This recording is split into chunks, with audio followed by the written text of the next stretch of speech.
In my previous video on enthalpy change, I talked about that how the reaction can be termed as exothermic or endothermic on the basis of the heat which has been given to the surrounding or taken from the surrounding. But now the question comes that where this heat comes from, where the heat which is exiting out to the surrounding or which is coming from the surrounding, which is being exiting. So, and the heat which is taken in from the surrounding, where this heat is actually coming from. So there must be something within the reaction which is either consuming this heat or which is giving out this heat. So in the previous video, we have just observed certain observations during the reaction and we termed that the reaction is exothermic or endothermic. But now we are going to know the root cause, what is actually happening here. And that is all because of the bond energies, right? So if we talk about the bond energies specifically in the covalent bonded reactions where the covalent compounds are involved, so we know that a chemical or a reactant is in a covalent compounds, they have the covalent bonding. They're bonded together and when they're bonded together, when they're forming those bonds, so the energy is actually taken in. And when the energy is taken in, so such part of the reaction will be known as endothermic. As we already know, energy taken in is an endothermic process. And similarly, when the bonds are being made, so similarly, the energy will be given out because of the making of the bond. And therefore, we term such part of the reaction as an exothermic. So here we are going to talk about the exothermic or endothermic on the basis of the bond energies, which are the part of a system, which are part of the reaction. So let's proceed further with that note. So here the whole concept is revolving around basically the bond energies. So as the slide says that when a reaction is endothermic or exothermic, it depends on the difference in the energy which is needed to break the existing bonds or the energy released when the new bonds are being formed. So it's the whole concept is about the bond energy. So when a new bond is being formed, remember, when the bond formation takes place, energy will always will be released. And when you want to break something, so you require energy to break that. So bond breaking will always be termed as an endothermic and bond making will also be always be termed as exothermic. And when we talk about a chemical reaction, the reactants, when you have the reactants, there always the bond break take place. The bond breaking will be taking place. And once the bonds are being broken down, then when the products are being formed, so what happens when the products, the new bonds will be making, okay? So we'll say that at the reactant level, it's the endothermic process which is taking place. And at the product level, it's the exothermic process will be taking place. Proceeding further with that particular concept, as I explained you that the bond breaking is always an endothermic process as energy is needed to be taken in from the surrounding to break that particular chemical bond. So this is a bond and the energy is there to break this bond. Once the bonds are broken, then only you can reform something new out of it. New products will be formed. So the first point is that breaking. It's same like if a child is playing with the Lego toys and he has made some utilizes all toys to make the castle out of it, right? So he cannot make anything else or a car showroom or anything else out of it unless he breaks it, right? So he has to break it and then reform into a car showroom or into anything else, a house or something, whatever he wants to make. So we have to break these bonds. Once the bonds are broken down, then the new thing can be formed or new product can be formed. And the breaking of anything require energy. So that what we say that the reactants always need energy. So breaking of the reactants is always an endothermic part of this particular reaction. Whatever the energy needed for to break the reactants, that much energy is actually taken in to break the bond. Moving ahead, similarly, on the other hand, we have this exothermic reaction. So exothermic reactions are those where the bond making is taking place. So remember, the making is always an exothermic. So when a making is taking place, so the energy will be transferred to the surrounding. So basically when the making, so because the new bonds are being formed, so it's always the making is an exothermic process. So on the product side, whenever a new bond is being formed, so that is an exothermic process, okay, of that particular reaction. When we talk about the reactants, the bonds are being broken. So that part is actually the endothermic part of the reaction. Whatever the energy you require, that is needed to break the bond. Whereas reverse of that, whenever a product is being formed, it's an exothermic part of the reaction, because now we have to match them. We have to compare them basically, right? So whichever side, whether one endothermic or exothermic, whether the more heat is taken in or more heat is released. So on comparing them, we get to know if the more energy is released during the making of the bond, then overall reaction is said to be exothermic.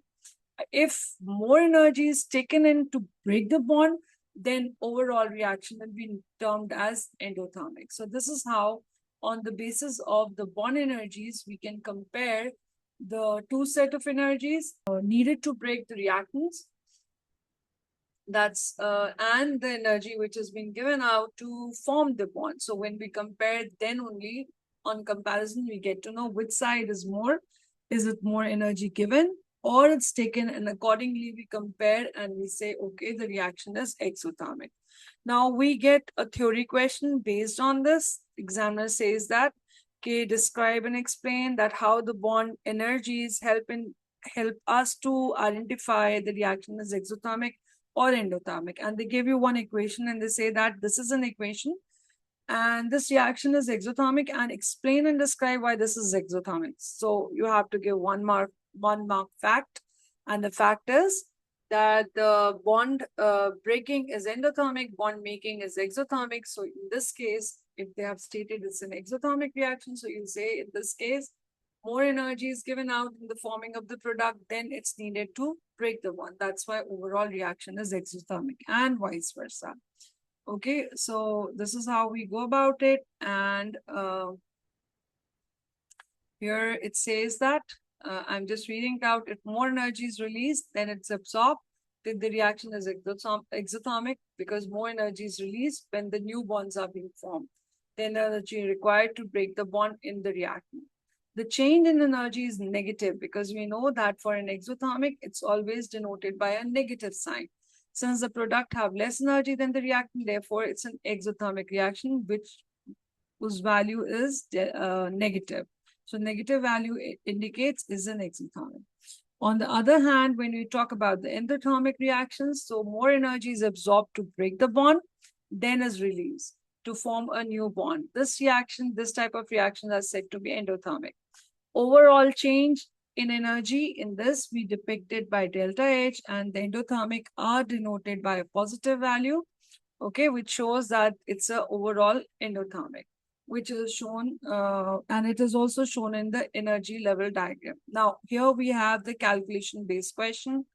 Now, for example, bond energies calculations, we have a worked example here. The equation is given to you as H2 plus Cl2 giving you 2HCl. Now, over here, they also in a question, they give you the value for all these bond energies. We know H2 plus Cl2 giving you 2HCl. H can be broken down as H and H. Chlorine can be broken down as chlorine and chlorine. And then we have two molecules of HCl, which can be written like this. Now, what we will be doing is we will be writing down all the values which are given for each of the set of bonds. Chlorine is 243 and hydrogen chlorine is 432. Something very important in this kind of equation is that you have to take the balanced equation. When the balanced equations are there, then you have to break them down into bonds like this. The bond breaking is taking place here. So the bond breaking, since it's being taken, so you are going to assimilate, you are going to add both the values together, but you will be writing a positive sign because bond breaking is taking place. And on this side, the bond making is taking place. So whatever the value you have, you will be writing negative.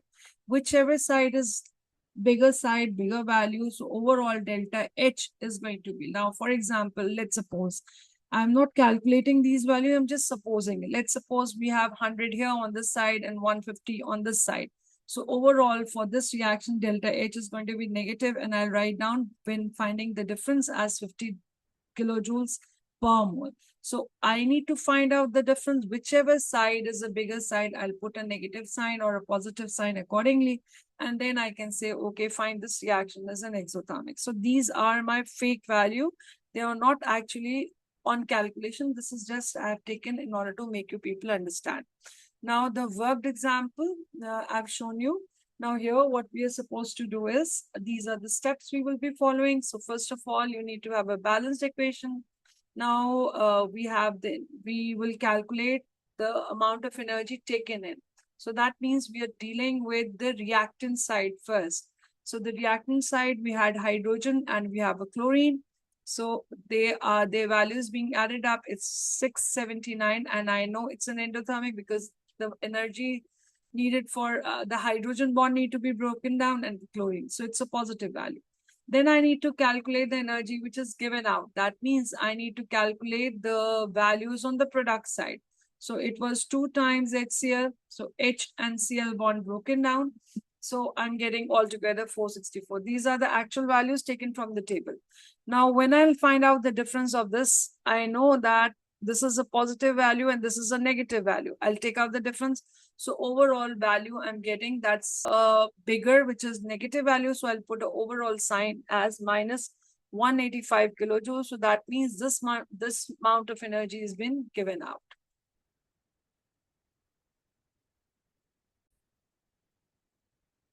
In the end, let's move on to the exam tips. Now, when answering the question to calculate the enthalpy change using the bond energies, it is helpful to write down the displayed formula. What do you mean by displayed formula? Like, for example, if the equation is H2 plus Cl2 giving you 2HCl, so it's essential for me to write it down like this. There is a single bond between hydrogen, hydrogen.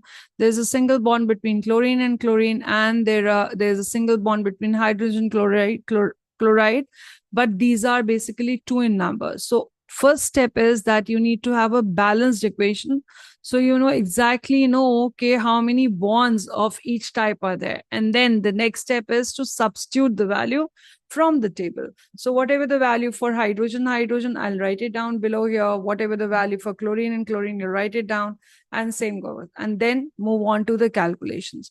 Now, what I suggest is, as I already told you, that the reactant side is always the bond breaking.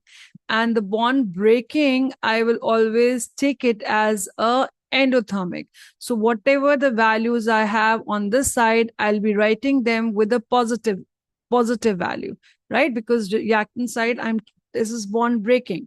So I'll write down as a positive value. Whereas on the product side, the new bonds are being formed.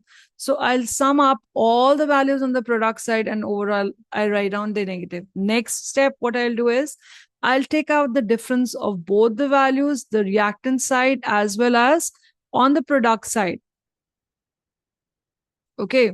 And whatever the difference I have, let's say X, now I know that my product side is bigger. So I'll put a negative sign with this.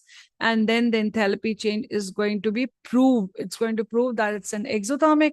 That value I'll write down X whatever, and then kilojoules per mole. Don't forget to write down the units. So this is how I calculated the value for the enthalpy change, and also my calculations have helped me to find out whether the reaction is exothermic or endothermic.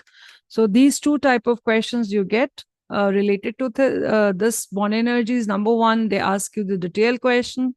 On the basis of the bond energies, they ask you whether this reaction is exo or endo, and how will you explain on the basis of bond energies.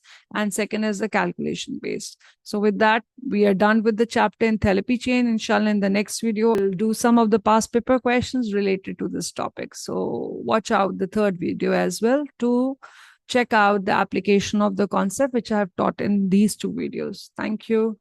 Take care.